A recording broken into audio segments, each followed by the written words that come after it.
Assalamualaikum warahmatullahi wabarakatuh. Alhamdulillahirabbil alamin wa bihi nasta'inu ala umuri dunya waddin. Wassalatu wassalamu ala sayyidina wa maulana Muhammadin wa ala alihi wa sahbihi azmain, amma ba'd. Para pecinta sinyal Islam Indonesia dimanapun berada, alhamdulillah wa syukur ala ni'amillah, atas izin Allah subhanahu wa ta'ala, pada kesempatan ini kita dipertemukan di majelis sinyal Islam Indonesia yang kita cintai. Insya Allah pada pertemuan ini kita akan membahas masalah fikih, yaitu perkara yang membatalkan sholat. Paslun, tabtulu as-sholatu bi arba'i asyarata khislatan. Tabtulu as-sholat, sholat itu bisa jadi batal. Sholat jadi batal bi arba'i asyarata, dengan 14 perkara. Jelas 14 perkara yang itu bisa membatalkan sholat. Mana? Satu, bil hadas. Sholat jadi batal dengan sebab hadas. Mana sih hadas? Bisa ketika kita sholat keluar angin. Bisa. Bisa ketika kita sholat keluar tetesan pipis. Bisa. Bisa ketika kita sholat keluar sperma. Bisa. Gimana caranya saat ketika kita sholat keluar sperma? Waduh, ini pertanyaannya nih. Gimana caranya? Pasti ngelamun supaya ini gimana? Mungkin lagi sholatnya ngelamun. Wallahu a'lam, naudzubillah, subhanallah. Atau bisa saja, mohon maaf, untuk ibu-ibu ketika sholat mungkin sebelum sholatnya melaksanakan hubungan suami istri, ya, ketika ke air kurang bersih, ada sisa-sisa sperma suaminya yang ada di bagian wanitanya itu belum keluar. Ketika ke sholat mungkin dengan gerakan ruku sujud mendorong sisa sperma itu untuk keluar. Bisa saja seperti itu. Jangan dulu pikiran ngaco gimana, ya. Bisa saja keluar batal sholat dengan keluar sperma. Seperti apa tadi? Seperti ibu-ibu yang masih ada sisa sperma suaminya, ya, waktu kainnya belum bersih, maka ketika sholat kedorong oleh gerakan sholat ruku sujud sampai keluar sisa-sisa sperma suaminya itu membatalkan sholat, ya. Maka lihat daripada hadis, idza pasa ahadukum fi sholatihi falyansorib wal yatawaddo wal yu'id sholatahu. Jika seseorang kentut, idza pasa itu kentut. Bahasa Arabnya kentut itu pasa. Jika seseorang kentut di dalam sholat, di waktu sholat, falyansorib, maka dia ke belakang. Kemudian wal yatawaddo, berwudu kembali. Setelah berwudu, wal yu'id sholatahu, ulangi sholatnya, karena yang tadi tidak sah, batal, ya. Kentut ke belakang, wudu, ulangi sholatnya dari awal. Di dalam kitab An-Nawawi Syarah Muslim ada yang berpendapat bukan wal yu'id sholatu, bukan mengulangi sholat, melanjutkan sholatnya. Tadi pas kentut itu rakaat keberapa? Rakaat kedua. Ini contoh sholat duhur. Pas kentut rakaat kedua. Bacaannya bacaan sampai mana? Baru sampai ihdinas siratal mustaqim. Tut. Kentut, kemudian ke belakang. Wudu, habis wudu, masuk lagi tadi. Tadi kan pas kentut bacaan apa? Ihdinas siratal mustaqim. Ulangi. Ihdinas siratal mustaqim, siratal ladzina an'amta 'alaihim. Jangan diulangi dari awal katanya. Tapi dilanjutkan kembali. Falyansorib, dia ke belakang. Wudu, habis wudu masuk lagi ke shop atau sholat lagi. Tadi pas mana saya kentut? Oh, pas ayat ihdinas siratal mustaqim saya kentut.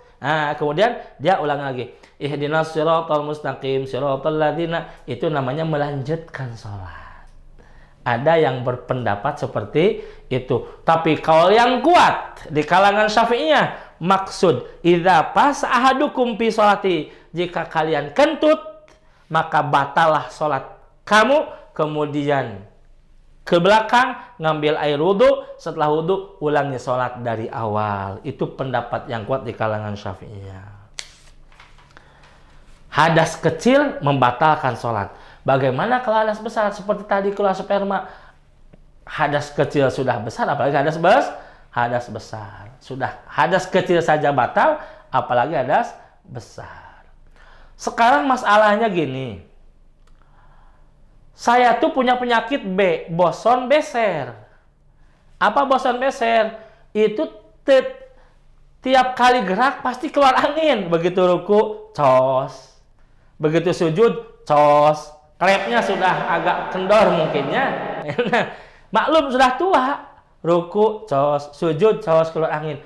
Bagaimana kalau sholat seperti itu? Berarti saya nggak bisa sholat dong. Kenapa? Ya memang tiap ruku kentut terus. Ruku, kentut, sujud, kentut. Keluar angin terus. Bagaimana sholat saya? Satu, penyakit boson. Dua, saya punya penyakit beser. Bagaimana beser? Tidak, itu tiap ketika ruku netes air pipis. Sujud netes air pipis. Ketika naik mau berdiri netes air pipis. Itu beser. Makanya sholatnya juga pakai pempes. Ya, pakai pelindung gitu kan. Ya, bagaimana itu? Maka untuk orang yang beser, untuk orang yang sering keluar, itu tidak jadi masalah, tidak batal sholatnya. Karena memang orang tersebut punya penyakit, itu darurah. Jadi kalau orang yang beser, boson, ya dengan keluar angin, dia tidak batal sholatnya. Dengan beser, tidak batal sholatnya. Karena dia punya penyakit seperti itu. Cuman dalam wudhunya di kalangan Syafi'iyah bukan raf'ul hadas. Kan kalau kita mah wudhu nawaitu raf'al hadasil asgori, niat wudhu kita. Nah, untuk orang yang punya penyakit boson kentut wae atau orang yang punya penyakit beser keluar pipis terus, maka wudhunya bukan raf'ul hadas, tapi nawaitul wudhu'a listibahati fardhis salat. Seperti niat tayamum. Nawaitul wudhu'a listibahati fardhis salat. Ataupun seperti ibu-ibu, ibu-ibu yang punya penyakit istihadah. Keluar darah terus, ini bukan darah haid. Karena kalau sedang haid tidak boleh sholat. Ini mah istihadah. Ini bukan masa haid, tapi keluar darah terus. Maka untuk ibu-ibu yang punya penyakit istihadah, yang keluar darah terus bukan di waktunya menstruasi, itu tetap wajib sholat. Ya, cuman bagaimana kalau sholatnya suka kerasa keluar darah, ya, atau kadang kerasa keluar keputihan, bagaimana? Nah, untuk ibu-ibu yang sering keputihan atau keluar darah istihadah, maka wudhunya bukan raf'ul hadas, tapi nawaitul wudhu'a listibahati fardhis shalah. Niat saya wudhu untuk mengambil kebolehan fardhus shalah. Nah, gimana atuh orang batal sholatnya orang yang boson? Jelas, penyakitnya boson. Nah, untuk orang yang penyakit boson, dia kentut wae, maka dengan kentut sewaktu sholat, dengan kentut tidak batal sholat. Tapi pas dia sholat, keluar tetesan air pipis, batal sholat. Penyakitnya kan boson. Dengan keluar air, angin tidak batal sholat. Tapi kalau keluar air pipis, batal sholat. Sebaliknya orang yang beser, dengan keluar air pipis tidak batal sholat. Karena dia penyakitnya beser. Tetapi ketika sholat keluar angin, batal sholatnya. Bagaimana penyakitnya dua-duanya? Ya beser, ya boson. Ya, dengan keluar pipis dan angin tidak batal sholat. Karena penyakitnya dua-duanya, Masya Allah. Dibahas sampai sana. Itu harus dijelas.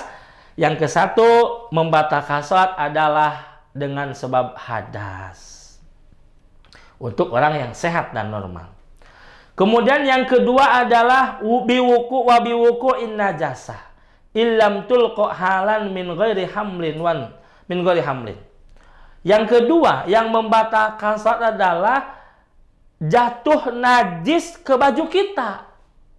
Illam tulqa halan, jika tidak dilempar seketika itu. Dengan catatan najisnya kering. Kita sedang sholat, ya, jatuh kotoran cicak, cuman kering, ke baju kita, pluk kotoran cicak ke baju kita, cepat kita lemparkan, gini kan, ya, buang.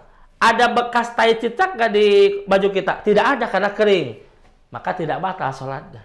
Tapi pas begitu kita sholat, pluk tai cicak jatuh ke baju kita, pas diginikan nempel, ada sisa-sisa kotorannya, maka batal sholatnya. Kenapa? Karena kita sholat bawa najis. Sholat bawa najis. Seperti halnya kita sholat, punten, ibu-ibu yang suka ngambil kutu, jangan kutu dimatiin di atas kepala, cetrok di atas, jangan, nanti takut kutunya berdarah. Mau sholat tidak dicuci dulu, maka ada najis di kepala kita, yaitu darah, tidak sah sholatnya. Harus diambil, dimatiinnya bukan di atas kepala, tapi di mana lah gitu ya, supaya sholat nanti tidak usah keramas, tidak usah cuci gitu. Kemudian jelas ketika kita sholat ada najis jatuh ke baju kita, maka harus cepat dibuang. Kalau najisnya kering, tapi kalau berbekas di baju kita, ada warnanya, ada zatnya, batal sholatnya otomatis dengan kejatuhan najis. Kemudian yang ketiga, wan kishaful aurat illam tastur halan. Batal sholat kalau kebuka aurat. Mohon maaf, batal sholat kalau kebuka aurat. Aurat itu di mana sih? Untuk laki-laki yang disebut aurat dalam sholat adalah ma bainas surah wa rukbah. Dari atasnya adalah, ujungnya adalah pusar, ke bawahnya adalah lutut. Itu yang disebut aurat dari laki-laki dalam sholat. Maka kalau terbuka, mohon maaf, bokong kita kelihatan lagi sholat. Pas begitu ruku, bokong kelihatan. Pas begitu sujud, bokong kelihatan. Batal sholatnya. Batal sholatnya. Maka kalau sholat, kita harus pakai pakaian yang kalau kita ruku sujud, itu bokong tidak kelihatan. Seperti itu. Atau bagaimana kalau ketika kita sholat, kebetulan pakai sarung, tidak pakai celana. Sholat dilanggar, datang angin, tertiup angin. Sarungnya ke atas, bagaimana? Kalau pas begitu sarung kita tertiup angin, kemudian ditutup seketika itu tidak batal sholatnya. Tapi pas kalau tertiup angin, dibiarkan, enak dingin, nah gitu. Kalau dibiarkan enak dingin, itu batal sholatnya, gitu. Pas begitu tertiup angin, langsung tutup seketika itu. Halal. Kemudian yang wanutku, yang keempat, wanutku biharfaini au biharfin mubhimin amdan. Yang keempat, batal sholat itu kalau berbicara yang pembicaraan tersebut bukan zikir, bukan baca Quran, bukan doa.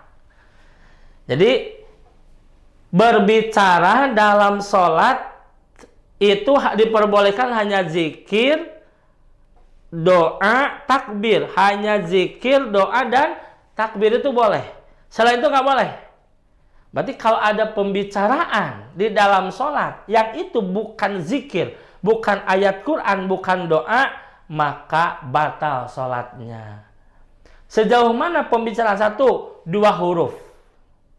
Ya, seperti mana sih 2 huruf? Kalau bahasa Arab, 2 huruf an, ain dan nun. An, dari. Min, batal. An, lagi sholat, an, batal sholatnya. Lagi sholat, min, batal sholat. Duduk. Atau 1 huruf, cuman mempunyai makna. Seperti mana? Qi, batal sholatnya. Kenapa? Meskipun 1 huruf, tapi punya makna. Qi itu dari wako yaki, artinya jaga. Qi, jagalah. Atau jagalah. Atau fi, wafa ya fi, 1 huruf tapi mempunyai makna, cukup. Nah, gitu. Meskipun ti jagalah, jagalah, fi cukup. Nah, 1 huruf tapi mempunyai makna, dapat membatalkan sholat. Apalagi kalau bukan bahasa Arab, lagi sholat ngomong pakai bahasa Sunda, batal sholatnya. Ngomong pakai bahasa Sunda, batal sholatnya. Kemudian yang kelima, yang membatalkan sholat adalah wabil muftiri amdan. Yang membatalkan adalah setiap perkara yang membatalkan puasa itu membatalkan sholat. Setiap perkara yang membatalkan puasa itu membatalkan sholat. Mana puasa batal? Dengan makan, puasa batal. Maka lagi sholat makan, batal. Ah, nggak kebayang saat kalau lagi sholat makan, masa sholat bawa piring? Bukan maksudnya, mohon maaf. Habis makan, tidak kumur-kumur. Langsung sholat. Sisa makanan di dalam gigi jatuh. Ada daging nih. Langsung saja ditelan. Batal sholatnya. Gitu. Ya. Setiap perkara yang membatalkan sholat, itu membatalkan puasa, itu membatalkan sholat. Amdan kalau disengaja. Tadi lagi sholat, habis makan langsung sholat. Ada sisa-sisa makanan, daging apa gitu, langsung ditelan, batal sholatnya. Bagaimana kalau tidak disengaja? Tidak disengaja. Lagi sholat, mungkin mohon ada sisa makanan sedikit. Ya, kita tidak sengaja. Perasaan sudah kumur-kumur, sudah beres. Pas begitu lagi baca, kok perasaan ada yang masuk ke sini. Dan itu bukan ludah. Kalau ludah nggak keras, ini kayak nasi gitu, kesini sisa nasi. Aduh. Nah, kalau tidak disengaja nggak batal sholatnya. Yang batal itu adalah disengaja. Baik sedikit ataupun banyak. Ya.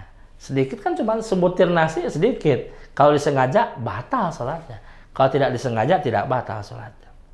Kemudian yang berikutnya wal aklu, yang keenam. Wal aklu al kasir nasihan. Lagi sholat, makan, lupa, batal sholatnya. Nggak kebayang, woy.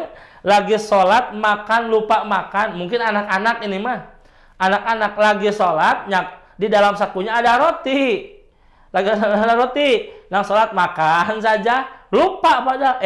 Kira itu bukan sedang sholat, ternyata satu lagi sholat. Nah, meskipun lupa, sedang sholat, makan, tapi banyak, habis potong roti, batal sholatnya. Yang ketujuh, wasalasu harokatin mutawaliyatin walau sahwan. Yang ketujuh yang membatalkan sholat adalah ada gerakan yang gerakannya mutawaliyah, gerakan yang berketerusan. 3 kali gerakan yang berketerusan dapat membatalkan sholat walau sahwan, meskipun lupa. Dan itu gerakannya bukan harkatul khafifah, bukan gerakan yang ringan, gerakan yang keras. Seperti mana gerakan yang keras? Geraknya tangan. Lagi sholat, di punggung gatal, batal sholatnya. 1, 2, 3. Otomatis dengan 3 garukan langsung batal sholat. 1, 2, 3. Batal sholat. Bagaimana kalau harkatnya harkat khafifah? Apa harkat khafifah? Tidak tangan yang gerak, jari yang gerak. Ima tidak batal sholat, meskipun bukan 3 kali harkatan, banyak gerakannya. Tapi yang geraknya harkat khafifah, cuma jari doang. Contoh, di sini gatal, ya gatal di sini. Yang gerak cuma telunjuk. Berapa kali geraknya? Ini mau 5 kali, mau 10 kali, mangga silakan. Karena ini termasuk harkatul khafifah. Ini disebut gerakan yang ringan, tidak membatalkan sholat. Yang membatalkan sholat, nah kalau tangan, yang disebut tangan itu sikut pun ikut gerak. Nah ini batal. Garuk-garuk dengan gini batal, ya. Karena ini gerak nih, dengan sikut-sikut ikut gerak. Tapi kalau cuma hanya jemari 2 jari saja, nah ini tidak batal. Nah termasuk harkatul khafifah. Jadi yang membatalkan sholat yang ketujuh adalah 3 kali gerakan yang berketerusan, dan itu termasuk gerakan-gerakan yang sangat yang dapat membatalkan sholat walau sahwan, meskipun lupa. Lupa ke sholat. Ini gerakannya lupa. Ini lagi sholat nih. Nah, meskipun lupa, batal sholatnya kalau sudah dari 3 kali gerakan berketerusan. Asal harkat. Kalau tidak batal, harkatnya harkat khafifah. Kemudian wal waswatul fahisyah, yang ke-8. Yang membatalkan sholat adalah wasbatul fahisyah. Ngajol. Lagi sholat ngajol. itu batal. Atau melangkah, tapi langkahnya dengan langkah yang keras, ini dapat membatalkan sholat. Contoh, sop depan itu kosong. Sop depan itu kosong. Maka kalau sop depan kosong, kita yang di belakangnya harus ngisi kekosongan yang ada di sop depan tersebut. Menurut langkah yang normal, ini dibutuhkan 3 kali langkahan. Menurut langkah yang normal, untuk sampai ke sop itu butuh 3 kali langkahan. Ini disakalikan, jeleng, sakalikan. Harusnya 3 langkah, ini di 1 kali langkahkan. Itu termasuk wasbah paisyah yang membatalkan sholat. Jangan ada gerakan yang banget, harus gerakan yang khopib. Kesana kira-kira berapa langkah? 3. Jadikan dengan 1 langkah, diam dulu. Langkah berikutnya, diam dulu. Langkah berikutnya, diam dulu. Sampai harus seperti itu. Kemudian yang ke-9, wadharbatul mufridhah. Yang membatalkan sholat yang ke-9 adalah memukul pukulan keras. Lagi sholat memukul. Gitu. Itu dapat membatalkan sholat. Memang ada kebolehan. Kita sholat. Di sholat. Ada orang yang lewat di depan kita. Itu kita kasih isyarat. Atau kita kasih isyarat dengan menyimpan tas, dengan menyimpan jaket dan lain sebagainya, benda kita di depan. Tetap kita sudah nyimpen jaket di depan kita, sudah nyimpen tas di depan kita. Ini orang maksa lewat depan kita padahal kita sedang sholat. Dikasih isyarat pun masih tetap noyod, masih tetap ngeyel. Maka kita pukul, tapi bukan dengan pukulan yang keras. Cukup. Ini pukulan yang keras bisa membuat pingsan orang lain. Jangan jebret dipukul, jangan. Cukup dengan begini, seperti itu. Ya. Pukulan yang keras dapat membatalkan sholat. Kemudian yang ke-10, ziyadatu ruknin fi'liyin amdan, menambah rukun fi'li dalam sholat. Menambah rukun fi'li dalam sholat. Mana sih rukun fi'li dalam sholat? Contoh, kita tahu dan bisa ketika kita ruku harusnya sejajar begini. Ketika ruku harus sejajar begini. Jadi harus lurus. Ya, kasab hatin harus seperti papan yang lurus. Ketika kita ruku, ini didoyongkan begini. Ya, padahal dia bisa seperti ini, didoyongkan seperti ini, sengaja dapat membatalkan sholat. Atau dia bisa ruku sempurna, cuman dia rukunya begini. Nah, itu pun dapat membatalkan sholat. Kenapa? Menambah rukun yang itu bukan rukun dalam sholat. Wattaqodum ala imamihi. Yang berikutnya, yang dapat membatalkan sholat yang ke-11 adalah mendahului imam. Imam belum ruku, ini ruku. Beres. Imam belum i'tidal, ini i'tidal.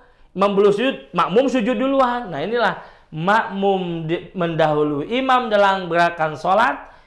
Ya, apalagi mendahului imam dalam 2 rukun, itu dapat membatalkan sholat. Contoh, 2 rukun.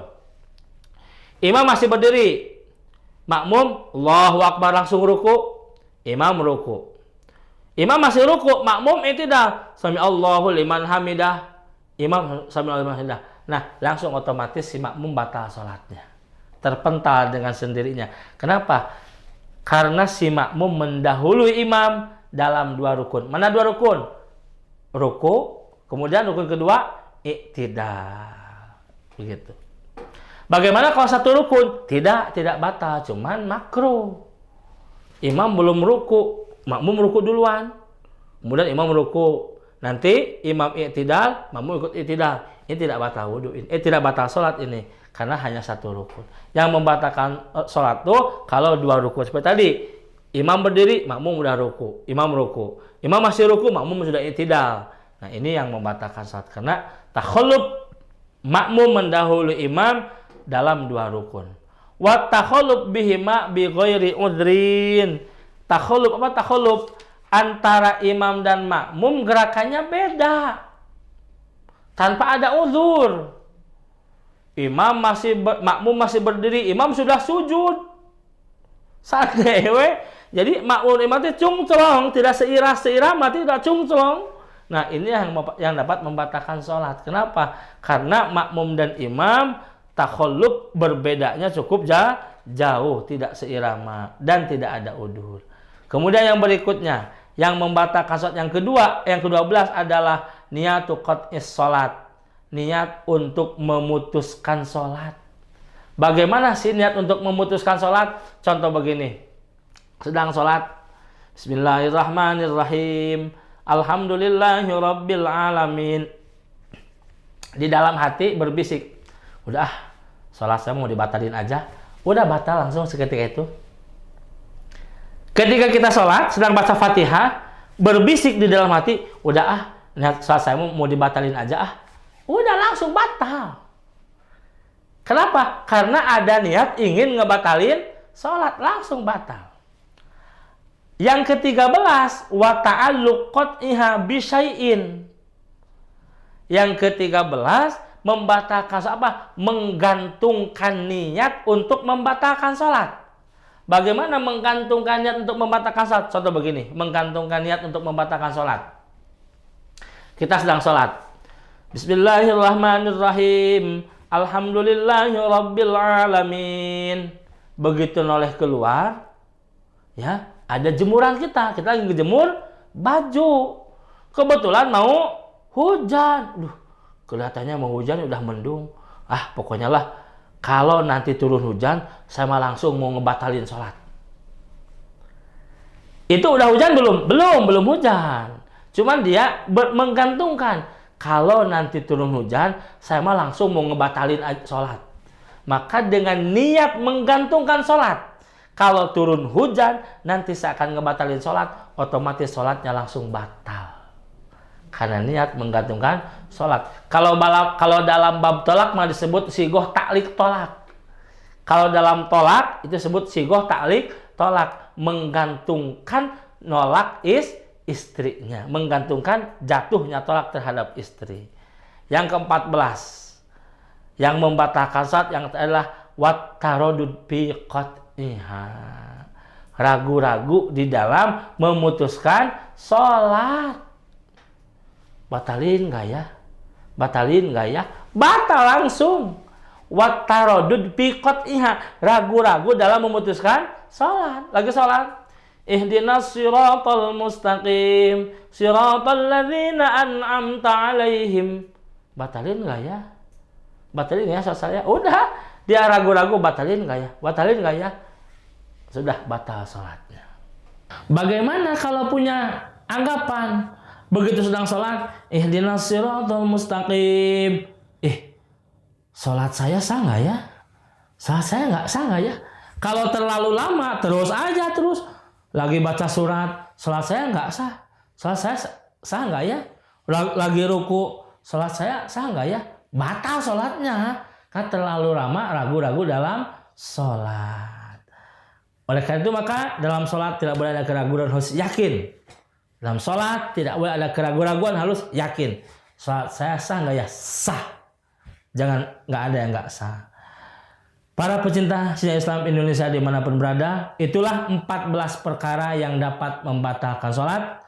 Mudah-mudahan kita bisa memahaminya, ya. Semoga kita bisa menghindarinya dalam sholat. Jangan terjadi hal tersebut. Kalau terjadi, ulangi, batal sholat kita. Dengan demikian mudah-mudahan sholat kita menjadi sholat yang makbul mabrur indallah dan jadi nilai pahala yang besar di sisi Allah Subhanahu wa taala, dan mudah-mudahan bisa menyelamatkan kita dunia akhirat. Bila bisabillah.